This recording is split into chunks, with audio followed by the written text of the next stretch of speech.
My name is Dr. Shobbhasachy Sen. I am the Dean Research and Development of JIS College of Engineering. But herein I am here to talk about my physics courses. Okay, I am basically a physics teacher. I do take physics in the classes in the BTech courses, first and second year. So now here I am talking about my second year courses, which is called Physics 2 courses. Now, second year course in Physics 2 is separate for separate branches. For Computer Science and IT, bouquet is something. For Mechanical, Civil, it is different. For Electrical, Electronics, all are different. Obviously, they are learning in a different semester.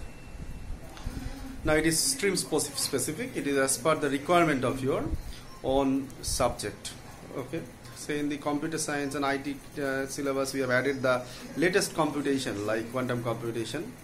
Like the applications of latest materials called nanomaterials, how the storage and display devices works.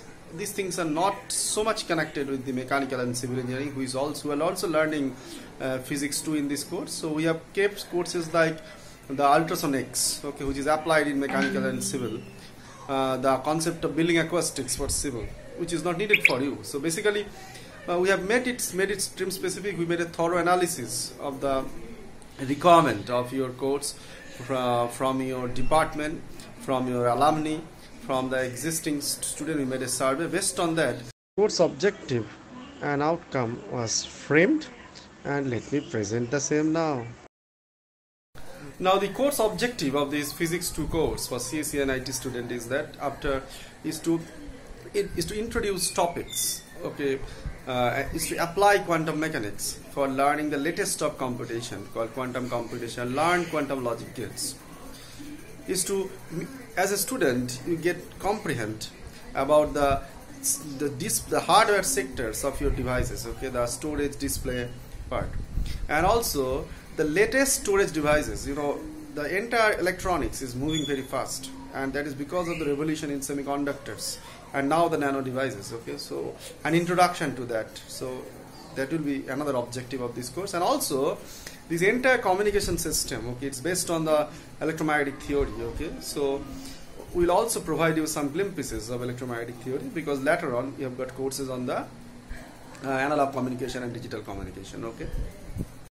Now the major course outcome of this Physics 2 course for CSE and IT student is that after undergoing this course, you will be able to explain the electromagnetic theory with your basic knowledge of electrostatics, magnetostatics and electromagnetic theory. You will be able to explain the most modern computing devices using the latest idea of quantum mechanics and quantum mechanics principle. You will be able to explain the operation of the most modern storage devices, how it evolved from the magnetic storage to semiconductor devices.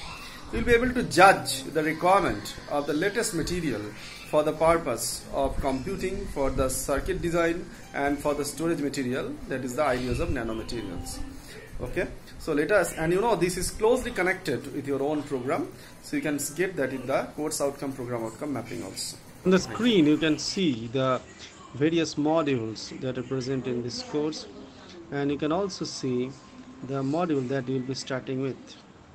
We'll start with one of the promising modules of the course, as well as you can also see the topic that we will begin with.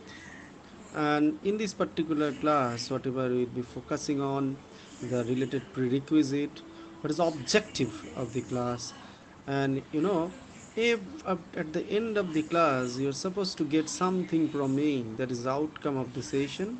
So that session outcome also you can see on the screen. Hello and welcome to 20th class of my course on Physics 2. And you know, today actually we'll be shifting from our entire discussion of whatever you have been doing with quantum mechanics and its application in quantum computation. Now we actually focus more on the materials aspect. Okay, we'll talk about a material, okay, which you can only explain with your quantum ideas.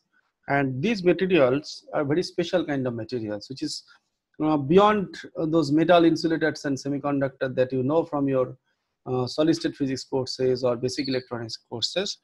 We'll be talking about some special materials which are essentially made directly from atoms and molecules, and in general they are called nanomaterials. Okay, so you'll be now introduced to the world of nano, the nanoelectronics. And you know, it's a vast topic actually. The entire science, it has got its own nano version. The physical science, physical science means whatever you see, okay, all the physical properties, suppose electrical property, thermal property, mechanical property, optical property, almost everything gets changed, okay, in the when the material side becomes very less, okay, chemical properties also get changed. And as a job of a technocrat, your job will be to make use of the change in the feature, okay, happening at the low dimension for the purpose of human being. So what shall you do now?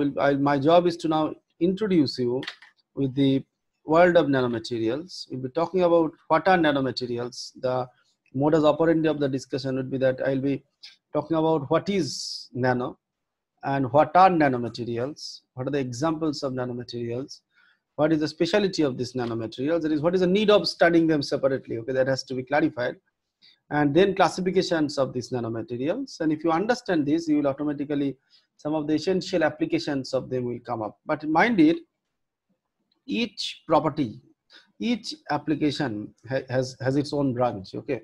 They are studied separately, okay, but you'll be only introduce some of the basics of it. So we'll only focus on the primarily what is called nanomaterials. So this is me. Now you see, just get to know this person, okay, with the hands up, okay. This is not that usual hands up, okay. It is, he is very happy with that expression. He is Richard Feynman, one of the greatest physicians of the previous century. Okay, now Richard Feynman has got a seminar lecture, okay, there he told, uttered a word called, there is plenty of room at the bottom. Bottom means at the very low dimension. So it was thought long back in 1959, as you can see, is one of the lectures. So now it is 2020. So in last 20 years, there has been a nano boom. So basically, whatever he thought, the pioneering scientist thought, he's a theoretician, he thought, and what theory tells, what theory sees, what theory can foresee, I should say, experiment realizes it after some time, okay? So it has taken some time to experimentally gather all these things, prove experimentally, to design experimentally all these things. But long back in 1959, Richard Feynman told it, okay, that this wonderful concept, okay, that is, there is plenty of room and lot of options of there, new science, new technologies waiting there at the dimension, very low dimension, and that is nanotechnology, that is nanomaterials, okay. So now the word nano, it's basically, it means dwarf in Latin, okay? It's a Latin word, means dwarf. Dwarf means short, okay? Something which is, so it talks about dimension, it talks about length scale, okay? So when we talk about nanomaterials, so it's essentially focus on length of the materials, length means size of the material, I should say. Okay, so it's a material of very special size or something very specific size, and material, you understand, is related to the matter. So the entire concept of nanomaterial came up about the something related to the size of the materials. So if the material size becomes special, something in some special range, then it is called a nanomaterials. Okay, so now to realize it, to discuss it, okay, now let me give some example how matters do vary according to length scale. I request you to understand this change that I'll be, you just walk with me. I'll walk from the very small dimension to very large dimension. You will see how the world gets changed. It's very funny, very fascinating, very interesting. You will realize, okay. So let us study it. First, we start with our very famous water molecule. Water is a molecule, and you know, the size, you know, of this water molecule is this much, okay. It's 0.1 nanometer. So 1 nanometer, as you know, is 10 to the power minus 9 meter. So 0.1 means 10 to the power minus 10 meter, which is angstrom. And molecular range is angstrom range, okay, that is less than a nanometer. Understand? Now you move from this molecule to water to a slightly larger molecule, okay, which is fullerene. The closed diameter of the fullerene, these are like balls, buckyball fullerene, they call it. Size of them is close to 1 nanometer. So we are approaching nanometer range. So now, after that, I move to DNA molecule. This is another molecule. So just look at the examples I'm choosing. I'm not choosing any big element. I'm choosing some molecules for our example. So we started with water. whose dimension is tenths of nanometer. After that, I get close to nanometer, that is fullerene molecule. Now my example is DNA. The length of DNA is 3.4 nanometer, so I am above 1 nanometer, but less than 10 nanometer. And the width you can see is also, it is not very high, okay. So its length scale, it is above 1 nanometer, okay. So DNA is another classical example, but it's another molecule, okay. So dimension is falling between 1 to 10 nanometer. From DNA, this is another allotrope of carbon, just like fullerene ball was carbon allotrope. This is called carbon nanotube, okay. Carbon has got three popular allotropes: carbon nanotube, graphene, and the fullerene ball. So they have got tremendous importance in respect of the nanotechnology, okay. So you see, carbon nanotube, maybe single wall, maybe multi wall, we will discuss it later on. So its dimension, the diameter may be varying from 2 nanometer to 25 nanometer, that multi wall carbon nanotube. So we are now going above 10 nanometer, okay. So now this is few more examples, okay. The gold nanoparticle, the sizes are close to 10 nanometer, okay. The gold nanoparticle, you can see, it's a beautiful example. You see how the size of the gold nanometer particle is changing: 20 nanometer, 30 nanometer, 40 nanometer, 60 nanometer, and you look at those how the colors are changing. This is giving you a signal. As the size is changing, property is changing. Which property? Optical, because color is changing. So we'll discuss it again. It will come up in our discussion. But now we are living from 20 to 60 nanometer. Okay. So these are the gold nanoparticles, they call it, cluster of gold atoms. Now this is coronavirus. Okay. So basically you see its dimension is close to 100 nanometer. Okay. So I have started from water molecule, which is tenths of nanometer. After that, I taken up the example of fullerene ball, which is close to 1 nanometer. Then between 1 to 10 DNA. Between above 10 nanometer, we have got the example of another nanomaterial. Okay, there is our 25 to 30, 2 to 25 nanometer is the carbon nanotube. And after that, I get all the examples of the gold nanoparticles of various size. And now this is 100 nanometer is the virus. Okay, so these are all falling their dimension. If you start from fullerene itself, they are all falling between 1 to 100 nanometer. Mind it, 1 to 100 nanometer is going to be the key word for our discussion. Okay, keep this range in mind. Actually, all material whose dimension falls between 1 to 100 nanometer is called a nanomaterial. Okay, if you know any material has got three dimensions, you may say in rectangular way, length, breadth, and width. So if one of the three dimensions, for example, any material, okay, suppose this pen, it has got it has got a length, it has got a cross section. If the length or cross section, one of them, the cross section means two of the coordinates are same. So basically, if one of the coordinate is falling in the length range of nanomaterials or nanoscale between 1 to 100 nanometer, then it is to be called a nanomaterial. If I now just let me complete the length scale. This is the E. coli bacteria. Its dimension is, you see, it is above 100 nanometer. Okay, it is 3 micrometer. 3 micrometer means I have now crossed nano range. 100 nanometer, now I am going into 3000 nanometer. Thousands of nanometer. 1000 nanometer means 1 micron. So this is 3 micron. And now this is, say, cancerous cell. Okay, cancer cell is like 15 micrometer. Okay, so 15,000 nanometer. So I have crossed, I am not no more between 1 to 100, mind it. And 15 micrometer means you can see these through microscopes. So that's why you can see a bacteria, E. coli bacteria through microscope, normal microscope, optical microscopes. And cancerous cell can also be seen because its range is between 15 micrometers. So micrometer scale microscopes are available. Okay, usually microscope's job is to see these, only resolution has to be controlled properly. Now this is a tip of a pencil. The tip of a pencil is like 0.7 millimeter. 0.7 millimeter means you are getting into now into 10 to the power 5 nanometer. The micro range, it was 10 to the power 3 nanometer. Now you are into 10 to the power 5, and you can see, all of us can see the tip of a pencil with our naked eye. So tenths of a millimeter is the range, or 10 to the power 5 nanometer. So we are now slowly moving into the visible range. Okay, the what our naked eye can see. This is a tennis ball, which is of few centimeters. Okay, so that means if you put in a nanometer scale, 10 to the power 7 nanometer. So this is the entire length scale. Now, only in our discussion of nanomaterials, we'll be only focusing on all the examples I have given between 1 to 100 nanometer. It started with my fullerene.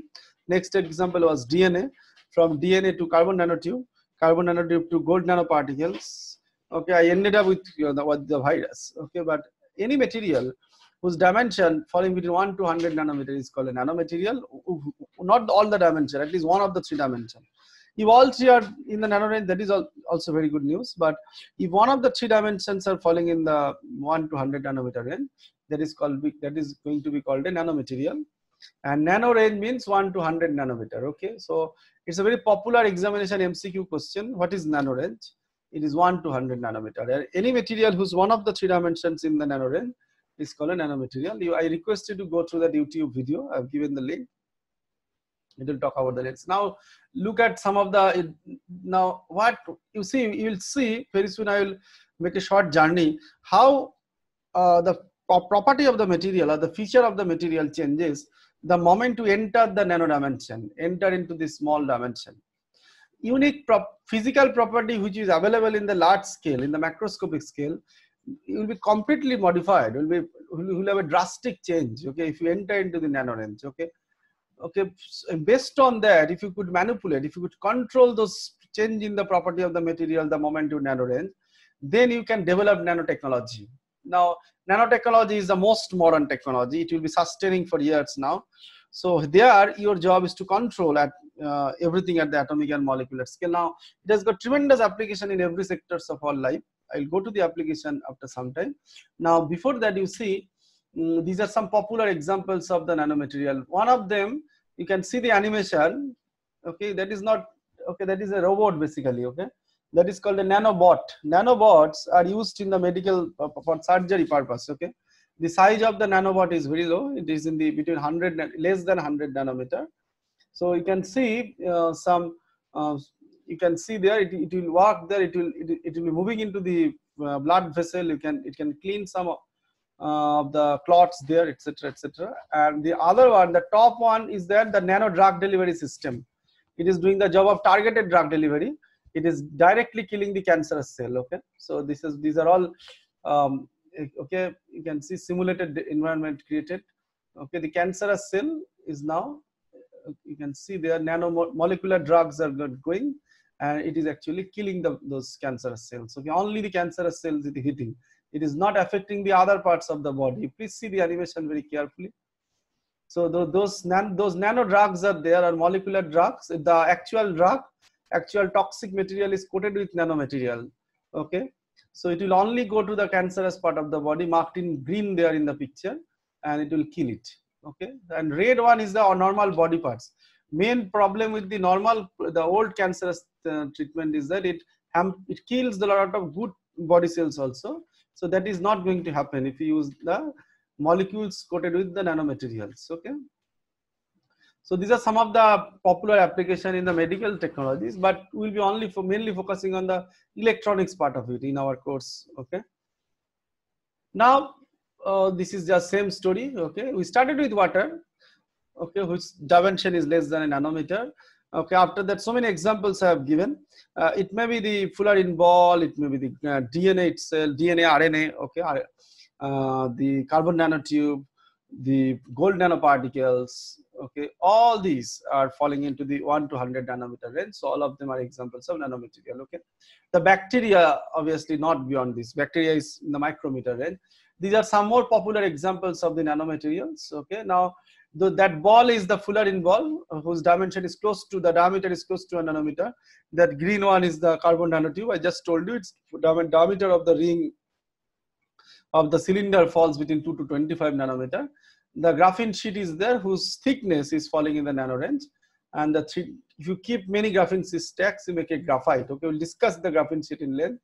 Fullerene, dendrimer, okay, gold nanoparticle, metal oxide. You see, so many other examples are there. But we'll be more focusing on the carbon the nanomaterials based on the carbon allotropes when you classify the nanomaterials. Okay, so it's a world, and you know, these are a Nobel Prize winning concept. 2D graphene. Graphene has got Nobel Prize in chemistry in 2012. Okay, it's got tremendous application in every sectors of life now. We'll talk some of them why it is so special. Graphene has got no band gap. Okay, it's zero band gap. Okay, it is called a semi-metal. So many intriguing features are there, which as an engineer you have to make use of it and do something. Okay. Now, question is that why you have to study the nanomaterial separately? The answer is very simple. If you enter into the nano range, the property of the material drastically changes. There is a huge and drastic change in the property of the material. Now, we'll be mainly focusing on the physical property. Chemical properties also get both physical and chemical property of the both physics and chemistry of the material gets changed. Okay, the physical property gets changed actually. You can see, then what does it mean by physical property? Say gold is a popular nanoparticle. Gold nanoparticles example I have given. Now let me consider how the physics of the material gets changed the moment you enter into the nano range. Now gold nanoparticles, you see, if you see the ball gold, okay, ball gold, what is the color of the ball gold? Yellowish. Okay, so it is the optical property. Gold is a very good conductor, electrical property and thermal property. It's non-magnetic, it's a perfect, it's diamagnetic, okay. So it is a magnetic property. Its mechanical Young's modulus is of the order of 10 to the power 9 plus 9 Newton per meter square. So it is its mechanical property. Now the observation is that, so the moment you get into nano range, okay, how do you get nano range? There are a variety of methods. One of them is you cut into pieces. That is called, you can go from the top higher dimension to smaller dimension. Variety of methods are there. Mechanical techniques like ball milling, etc., available. The other salt gel, etc. Chemical techniques are also available. Many techniques are there. I'm not focusing into that issue now. Okay, there is more chemical part. I'm focusing on physical part. You see, these are all gold nanoparticles. Okay, I have discussed earlier also. Gold is yellowish. Okay, in the normal bulk gold, but if you get nanoparticles of gold, suppose the red one is 20 nanometers size, the slightly orangey, you see it is 30 nanometers size, slightly magenta color is 40 nanometers size, slightly bluish color, it is a 60 nanometers size. So it's just try to imagine, will it happen ever? Suppose I piece the normal gold into pieces and its color will vary, nobody will purchase it then. Okay, so if you get into the nano range, the nanoparticles of gold, or the these are cluster of balls of gold, okay, cluster of gold atoms, their color changes. So this is one of the features that is happening at the low dimension, which is unlike to the classical way of thinking. Okay, so property gets changed. Okay, physical magnetic property can also change. Look at the gold again. Gold's atomic configuration I presented here. Gold has got one 5s1 electron. Okay, you can see there is an unpaired electron is there. Now ball gold is non-magnetic. Now if you make a chain of gold atoms, okay, so you have got a lot of unpaired spin of electrons, okay, kept parallel to each other, chain of gold atoms. Okay, a lot of unpaired spin of electrons are kept. Now you can make it's an atomic chain of gold atoms. You get an atomic chain of gold atoms. Okay, you make an atomic chain of gold atoms. This is not bulk gold. This is atomic chain of gold atoms. So now you get a magnetic chain, spin chain. So it can show magnetic property. Now experimentally that change in color you all observe. Now this is just a prediction. Okay, it can be magnetic. Okay, you can see that gold can show magnetic property.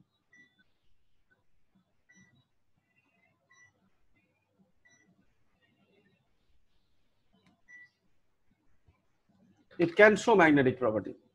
So what I'm trying to tell you, the moment you get from the bulk size to nano size, you see physical properties are getting changed. The gold is changing its color, optical property gets changed, magnetic property gets changed. Okay. Another one is that you see main problem is not problem, I should say. The moment you go from the large size to small size, your basic electronic band structure gets no more. I can use band theory because I am now only talking about a few atoms and molecules. So their energy levels are more important. Okay, you can see in the picture also as you go from large size to solid structure to large structure to small structure. So more energy levels are getting, individual energy levels are important. So the concept high energy band formation, interaction with the neighboring electron, etc., etc. Those effects are coming in a different way maybe. So individual energy levels are important. And at this low dimension, quantum mechanics is very dominant. The effects of quantum mechanics, the ideas of superposition, the quantum interference of electron waves, all these things takes place. So that's why many new and intriguing physical property emerges. And another very important and directly understandable idea is that suppose another, you see what happened, the surface to volume ratio of the nanomaterial gets changed. Actually, it increases. So let me just explain you what does it mean by surface to volume ratio. Okay, you look at these pictures, I will explain it. Okay, look at this picture. What does it mean by surface to volume ratio? Okay, because surface to volume ratio gets high, very high. So what it does, actually the nanomaterials become super active, okay, hyperactive with the nature. So it's physical, it results in the physical change in the physical and chemical property. I'll just show you with a small calculation how surface to volume ratio gets changed, okay, how it controls, okay.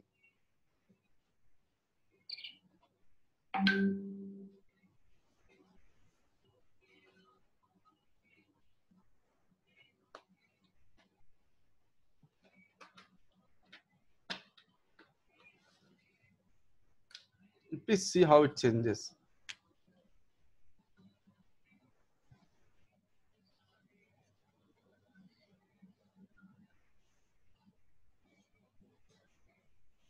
It's a cube. All three dimensions are 2 nanometer. Right. The length, all three dimensions are 2 nanometer.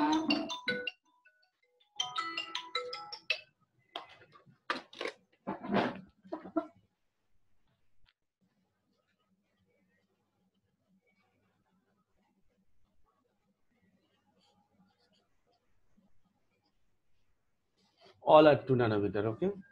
So what is the volume, surface to volume ratio? Volume is obviously 2 into 2 into 2. And any surface area you choose, it is basically 2 into 2. How many surfaces are there? 6. So basically 2 into 2 into 4 is 6. So it is 6, 4 into 6 is 24 and it is 8.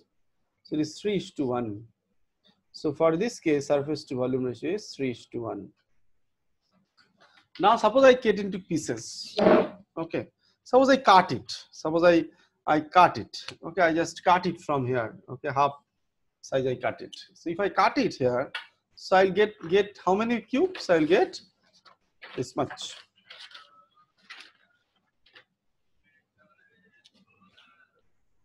So this is my initial cube. I cut into pieces. Okay, I cut it here.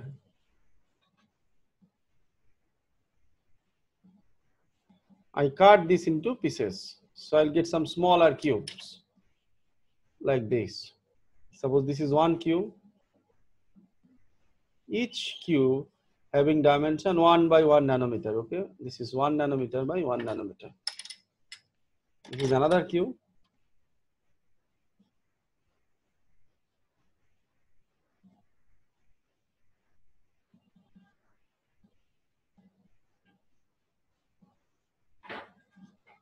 This is another cube.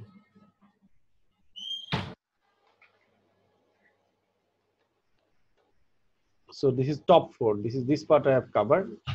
From bottom also I'll get 4 more.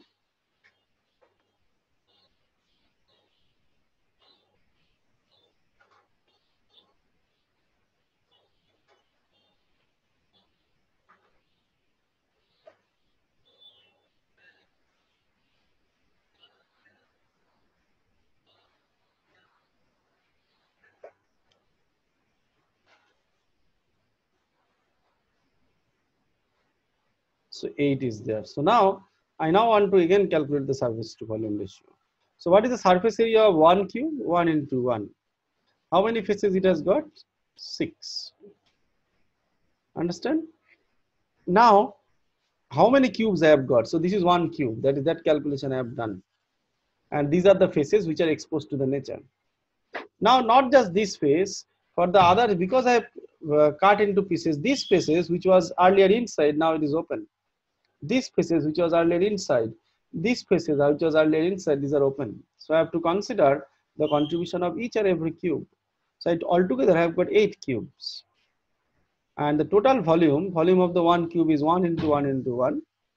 And I have got 8 cube. So this is altogether is 48 by 6. 40. So it is 6:1. So in the first case, the surface to volume ratio was 3:1. Now it is 6:1. So mind it. So that means if I look at it, if I present it in a comparative way, this is the larger cube of dimension 2 by 2 by 2. Its surface to volume ratio I calculated is 3:1 because only these faces are exposed to the nature. And if I get into pieces, if I cut into pieces, okay, of dimension 8 cubes of dimension 1 by 1 by 1, so like this. So it's smaller cubes I have cut into pieces. Okay, this is now cut into pieces. So I've got a lot of small cubes are there, okay? So surface to volume ratio of the smaller cubes are basically 6:1. So you can see as you get into small pieces, these inert surfaces, these are the smaller cubes. So what happens? The inert surfaces are being exposed to the nature now. So the probability of interacting with the nature is more. Okay, now more and more surfaces are exposed to the nature. So it is interacting more with the nature. These are all exposed to the nature. It is interacting more with the nature. So as a result of that, the physical change in the physical property is more expected. Okay, so that's why in the nano dimension, the surface to volume ratio is very high. Okay, as more nano. Suppose if I make it to out of 16 pieces, okay, each of have dimension half, okay, half nanometer, then obviously surface to volume ratio will be more. So if you get into smaller dimension, surface to volume ratio rises, interaction with the physical nature increases, and physical property gets changes. So as a result, overall physical and chemical property changes. So what you wrote is, as we approach nano dimension, there is a change in the physical and chemical property of the system. So that's why it is necessary to study that. So now we will be talking more about nanomaterials, but not now, because wait a bit, we will talk about the classification of nanomaterials. Some of the sources you must know.